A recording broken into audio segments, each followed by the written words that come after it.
If you must find fault, this is the way to begin. A friend of mine was a guest at the White House for a weekend during the administration of Calvin Coolidge.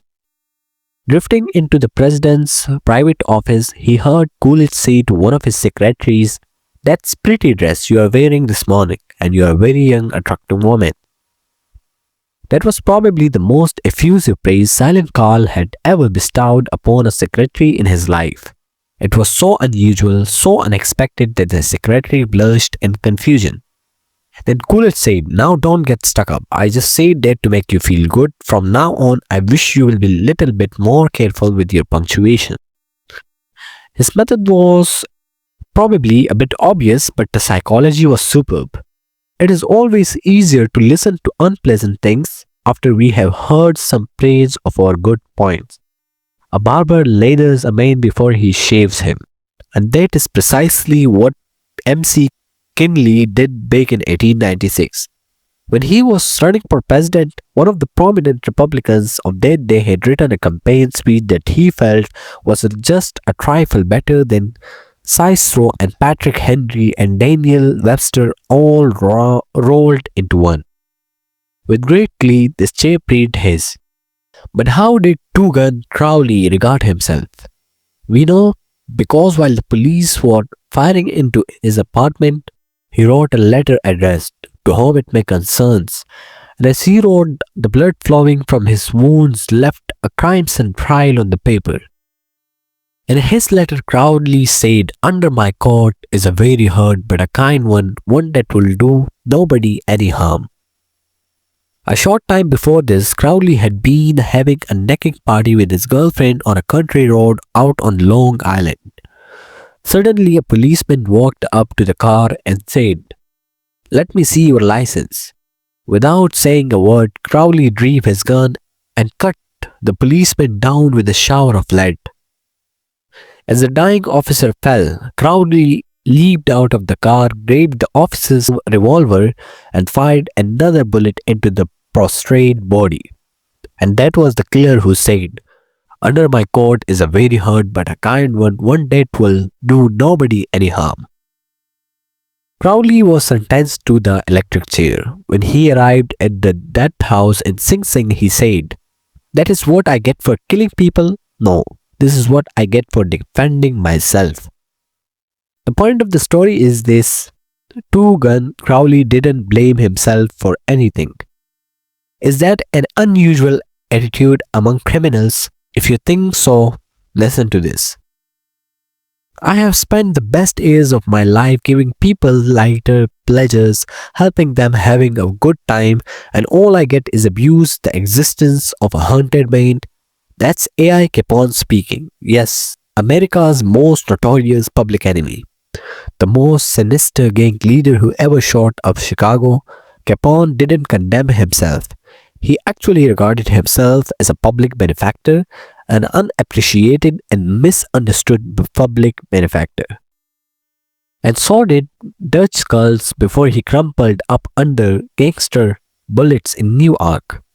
Dutch Skulls, one of New York's most notorious raids, said in a newspaper interview that he was a public benefactor and he believed it. I have had some interesting correspondence with Lewis Leaves, who was warden of New York's infamous Sing Sing prison for many years, on this subject, and he declared that few of the criminals in Sing Sing regard themselves as bad men. They are just as human as you and I. So they rationalize, they explain. They can tell you why they had to crack a safe or be quick on the trigger finger. Most of them attempt by a form of reasoning, fallacious or logical, to justify their antisocial acts even to themselves, consequently stoutly maintaining that they should never have been imprisoned at all. If A.I. Capone, Two-Gun Crowley, Dutch Skulls, and the desperate men and women behind prison walls don't blame themselves for anything, what about the people with whom you and I come in contact? John Wanamaker, founder of the stores that bear his name, once confessed, "I learned 30 years ago that it is foolish to scold. I have enough trouble overcoming my own limitation without fretting over the fact that God has not seen fit to distribute evenly the gift of intelligence.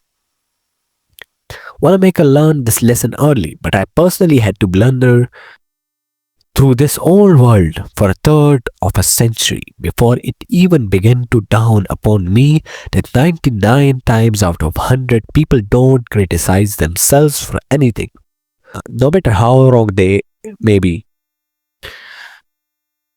Criticism is futile because it puts a person on the defensive and usually makes him strive to justify himself. Criticism is dangerous because it wounds a person's precious pride, hurts his sense of importance, and arouses resentment. B.F. Skinner, the world famous psychologist, proved through his experiments that an animal rewarded for good behavior will learn much more rapidly and retain what it learns far more effectively than an animal punished for bad behavior. Later studies have shown that the same applies to humans. By criticizing, we do not make lasting changes and often incur resentment. Hans Sally, another great psychologist, said, "As much as we thirst for approval, we dread condemnation." The resentment that criticism engenders can demoralize employees, family members, and friends, and still not correct the situation that has been condemned. George B. Johnston of Arid, Oklahoma, is the safety coordinator for an engineering company. One of his responsibilities is to see that employees wear their hard hat whenever they are on the job in the field. He reported that whenever he came across workers who were not wearing hard hats, he will tell them with a lot of authority of the regulation and they must comply. As a result, he will get sullen acceptance, and often after he left, the workers will remove the hats. He decided to try a different approach. The next time he found some of the workers were not wearing their hard hat. He asked if the hats were uncomfortable or did not fit properly.